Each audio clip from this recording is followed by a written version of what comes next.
वैसे एक बात है कि जो कौमी यूथ है ना, ये कहीं पर भी जाएं, ये कुछ भी करें, हर जगह पर जाकर के कुछ भी करके ये अन्नी ही मचाते हैं। अन्नी मचाने का मतलब ये है कि एक ऐसा पैनिक, एक ऐसा कियोस, इस किस्म की सूरत हाल बना लेते हैं कि हर चीज़ इन्हीं के गिर्द या तो डिस्कस होना शुरू होती है या इन्हीं के गिर्द होना शुरू हो जाती है। जैसे कि आजकल बड़ी हिट चल रही हैं बुशरा बीबी की ऑडियो लीक्स।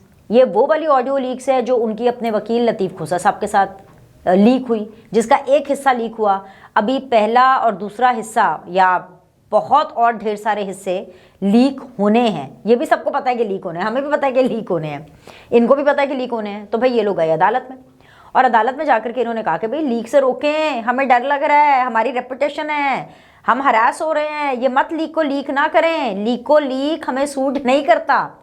लेकिन आज इस हवाले से एक पेशरफ्त हुई, एक नहीं बल्कि दो पेशरफ्त हुई। एक पेशरफ्त ये हुई कि बुशरा बीबी की जो ये दरख्वास्त थी ऑडियो लीक वाले मामले की, इसके हवाले से जो जज साहब हैं उन्होंने कहा कि भाई इन ऑडियो का फॉरेंसिक होना चाहिए।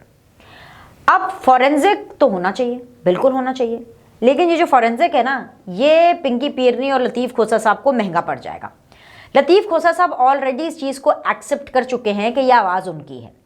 अदालत में खड़े होकर के वो केस भी इसी तरह लड़ रहे हैं और केस के अंदर ऑलरेडी ये इस्टेब्लिश्ड है कि ये उनकी आवाज़ है। जैसे आज भी दौरान समाअत खोसा साहब यही कहते रहे कि मेरे से कोई फ़ोन पे बात नहीं करता, क्योंकि सबको पता है कि मेरा तो फ़ोन ही महफूज नहीं है। ये मेरा मसला नहीं है, ये तो तमाम वकीलों का मसला है कि अगर वो अपने क्लाइंट्स के साथ खुलकर बात नहीं कर सकते, मतलब खुलकर, और आपने कितनी खुलकर बात करनी है कि आप तो फैमिली पॉलिटिक्स भी डिस्कस कर रहे हैं, पिंकी पीरनी तो कथारसिस भी कर रही हैं अपनी नंदों के हवाले से। खैर चलें, वो तो आपका अपना प्रेरोगेटिव, आप जितनी चाहे मर्जी खुल के बात करें। ये वैसे एक बात है कि आज़ादी से हर एक को बात करने का हक होना चाहिए। आप करें भाई, अपने मौक्कल से जितनी चाहे मर्जी खुलकर बातें करें। आपकी जो मौक्कल है पिंकी पीरनी, वो आपसे जितनी चाहे मर्जी खुल करके बातें करें। मगर ये जो रिकॉर्डिंग्स हो रही हैं और ये जो लीक्स हो रही हैं, ये बहुत ही तशवीशनाक मामला है। लेकिन ये तशवीशनाक मामला तब बना जब ये पिंकी पीरनी की ऑडियो लीक हुई और लतीफ़ खोसा साहब की ऑडियो लीक हुई है।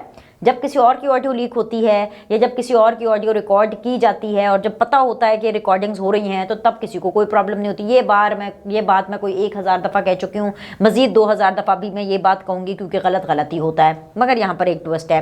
ट्विस्ट ये है कि अगर फॉरेंसिक हो गया, बुशरा बीबी की ऑडियो ओके हो गई, तो मसला इस ऑडियो का नहीं है जो कि लीक हुई है। मसला थरथल्ली और जो अन्नी मची हुई है ना, वो है इसके दूसरे तीसरे पार्ट की, कि उसमें जो गुफ्तगू है ना, वो तो पिंकी पीरनी तबाह दे और लतीफ़ खोसा तबाह दे। समझ रहे हैं आप? मामला ये है।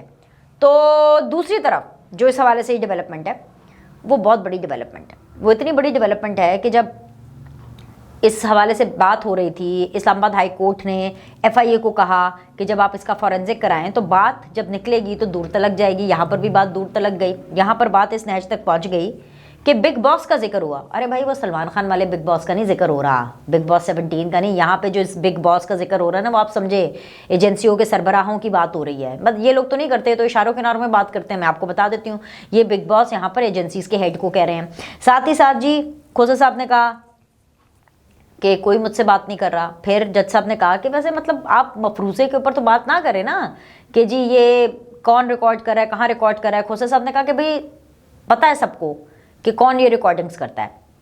तो जज साहब ने कहा ऐसा करते हैं कि हम जो है ना, ये नोटिस, एक इसकी जो कॉपी है नोटिस की, वो हम DG ISI को भेज देते हैं। और DG ISI को अभी एक नोटिस की कॉपी जा रही है जिसमें ये पूछा गया है कि ये ऑडियोज़ लीक कैसे हुई। अब आपको जितनी भी कौमी यूथ है ना और यूथिया ब्रिगेड, वो ये कहेगी और वो ये तासुर देगी कि अदालत ने DG ISI को नोटिस भेज दिया। नो, वो नोटिस एड्रेसिंग DG ISI नहीं है, वो एक नोटिस है जिसकी कॉपी DG ISI को जाएगी और जो ISI का ऑफिस है वो उसको रिस्पॉन्ड कर सकता है। तो ये मामला इस लेवल तक अब जा रहा है। तो अन्नी मची है कि नहीं मची? अब आप मुझे खुद बताएं, मची है ना अन्नी। दूसरी तरफ जी मज़े की बात यह है कि जावेद चौधरी साहब के पीछे हाथ धो करके यूथिया पड़ गए। मतलब ऐसे करके पीछे पड़ गए। क्यों पड़े हैं भाई? भाई कोई एक वीडियो कर दी जावेद चौधरी साहब ने, उनके पास खबर थी, उन्होंने कर दी, मतलब हमने भी इस हवाले से की, बाकी लोगों ने भी की, जावेद चौधरी साहब के पीछे पड़ गए। जावेद चौधरी साहब के जिस वीडियो क्लिप को टेम्पर किया गया है, जिस वीडियो क्लिप के ऊपर गलत रिकॉर्डिंग की गई है, जिस वीडियो क्लिप को सर्कुलेट करके उनको गालियां दी गई हैं, लान तान की गई है और फौज और जावेद चौधरी साहब के बीच में परेशानी क्रिएट कर रही है। परेशानी होती है ना, ये परेशानी होती है कि आप जावेद चौधरी साहब के हवाले से इतनी फेक न्यूज़ फैला दें कि फ़ौज को ये लगना शुरू हो जाए कि जी जावेद चौधरी साहब तो फ़ौज के बारे में बात कर रहे हैं। असल में जावेद चौधरी साहब ने उसमें कहा था कि जो बुशरा बीबी के जो साहबजादे हैं वो अनकरीब आकर के गवाही देने वाले हैं, लेकिन जो फेक रिकॉर्डिंग की गई, उस फेक रिकॉर्डिंग में कौमे यूथ ने जो अपना तड़का लगाया, वो उन्होंने जावेद चौधरी साहब के मुंह के ऊपर ये रख करके गलत मलत ऊपर रिकॉर्डिंग पे ली कि जी बुशरा बीबी के दोनों बेटों को नंगा करके मारा गया और ये फ़ौज ने नंगा करके मारा और आपको तो फ़ौज का पता ही है। हालांकि जावेद चौधरी साहब ने ऐसी कोई बात नहीं की। अब बात सिर्फ जावेद चौधरी साहब की ट्रोलिंग की नहीं है, बात पाकिस्तान तहरीक इंसाफ, बात यूथियों की। मैं इसीलिए इनको बार बार यूथिया कहती हूँ। I know it's not a good word, लेकिन मैं इनको इसीलिए बार बार ये कहती हूँ क्योंकि ये हर दफ़ा साबित करते हैं कि जो कौम यूथ है उसको कौम यूथ ना कहा जाए, उसको यूथिया ही कहा जाए।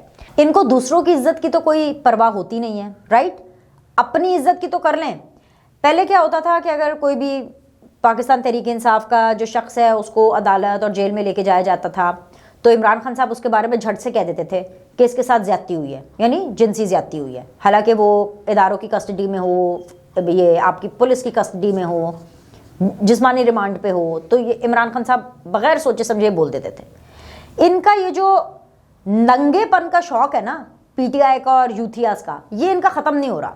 अब यही शौक इधर भी आ गया है। अब यहाँ तक बात आ गई है, ये कोशिश कर रहे थे बुशरा बीबी को और उनके बच्चों को मजलूम दिखाने की कि हाय बेचारे मजलूम, उनको ना फ़ौज बहुत मार रही है, और उनको मजलूम दिखाने के चक्कर में नंगा कर दिया। और अब उनके नंगा करते करते जितने भी जो फेक चीज़ें हैं वो जावेद चौधरी साहब के मुंह के ऊपर रख करके और मुंह के अंदर डाल करके ज़बरदस्ती वो लोगों को फैलाई जा रहे हैं। ये इनका मेंटल लेवल है। इनको ये समझ नहीं आ रही है कि भाई अगलों की आप तस्लील क्यों कर रहे हैं, इससे आपको बेचारगी और सिंपैथी नहीं मिलेगी, इस पर आपकी एक्चुअली लिटरली बेइज्जती होगी। और सबसे बड़ी बात ये, जो तीसरा काम इसी चीज़ के अंदर कर रहे हैं, जावेद चौधरी साहब को तो गंदा करने की कोशिश कर ही रहे हैं, पे जो पिंकी पीरने हैं उनकी औलाद को भी गंदा करने की कोशिश कर रहे हैं। इसके अलावा फ़ौज के ऊपर एक और अटैक कर रहे हैं। तो भाई ये लोग ठीक होने वाले नहीं है, ये एक और फ़ौज पर अटैक करेंगे जी फ़ौज उनके बच्चों को नंगा करके मार रही है, और फिर उसके बाद वो बयान देंगे। मामला ये है कि जिन लोगों ने सुधरना नहीं है ना, और इसलिए नहीं सुधरना क्योंकि मुल्क में शांति आ जाएगी, अमन आ जाएगा, मुल्क में इस तरह की मसले मसाइल नहीं होंगे, वो इस किस्म की झूठी खबरें फैलाते रहते हैं अपनी हाजिरियाँ लगवाने के लिए कि कप्तान साहब सर जी मैंने ये काम कर दिया, हाजिर कप्तान साहब हेलो सर जी मैंने ये काम कर दिया। लेकिन इससे क्या होता है, इससे मामला बनता नहीं है, मामला बिगड़ जाता है। वो बिगड़ना जो कि इस टाइम पर पाकिस्तान तहरीक इंसाफ का मामला बिगड़ रहा है, मजीद और बिगड़ जाएगा, और इतना बिगड़ जाएगा, इतना बिगड़ जाएगा कि ख़त्म, तबाह दे।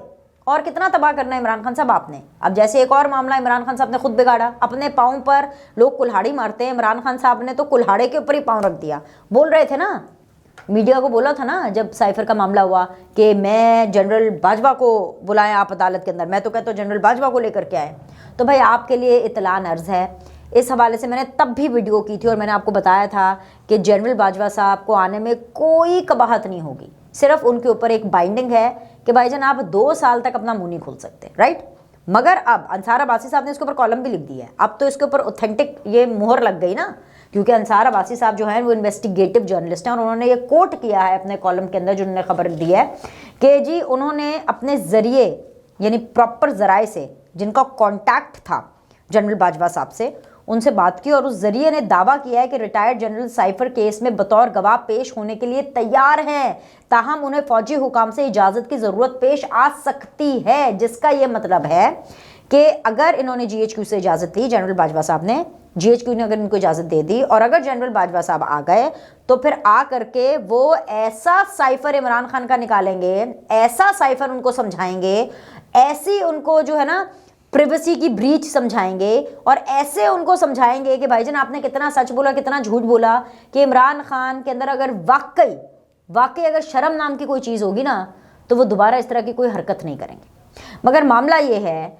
कि इमरान खान साहब को ये लगता है कि अभी भी शायद कोई चांस है कि वो इस तरह से धौंस धमकी देंगे फौज को जनरल बाजवा के चक्कर में, तो फौज उनके साथ बात करने के लिए आ जाएगी। तो ऐसा नहीं होगा। जनरल बाजवा के बारे में आपको बात करनी है, आपको DGISI मौजूदा DGISI के बारे में बात करनी है, आपको मौजूदा आर्मी चीफ के बारे में बात करनी है। कुछ भी कर लें, कुछ भी कर लें, आप उसके खुद जिम्मेदार होंगे, क्योंकि फौज आपके पास आकर के आपकी फरमाइशी प्रोग्राम को एंटरटेन नहीं करने वाली है। इस बात को आप जितना जल्दी समझ जाएं उतना आपके लिए बेहतर होगा। लेकिन हाँ, स्टे ट्यून्ड, क्योंकि जनरल बाजवा किसी भी टाइम पर इमरान खान साहब को सरप्राइज दे सकते हैं। लाइक करें, सब्सक्राइब करें। आपसे अगली वीडियो में मिलते हैं।